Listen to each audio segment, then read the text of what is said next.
Hi, I'm Anson Boon and I play Johnny Rotten in Pistol. And this is my shoot for Rolling Stone UK. So I prepared for the role basically by making my trailer into a Johnny Rotten shrine and a museum of all things Sex Pistols, which was kind of freaky when people that hadn't seen it walked in for the first time and there was just these big googly eyes staring at you. But it was great for me just to always feel so involved in the world.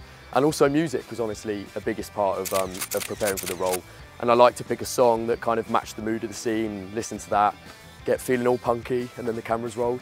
I was definitely familiar with God Save the Queen and Anarchy in the UK and just kind of the artwork and stuff. And now the amazing thing is now that I'm so familiar with it is I walk around places like Camden and so many pub logos are in the ransom note font and just their legacy is just so inbuilt in our culture. It's amazing. The hardest scene to shoot, I reckon there were two. It was one of the Pistols' first gigs, which we recreated at the Marquee Club, where I had to throw a chair, jump into the audience, get spat on. Literally everything you can imagine happening at a typical Pistols gig went on.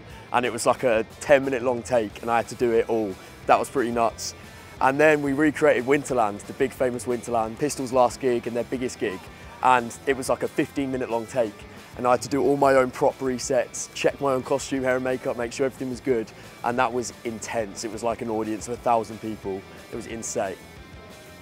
Working with Danny Boyle, he's the only guy that could have done it, I think.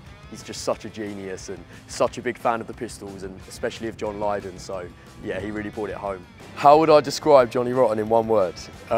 One word. One word. Genius.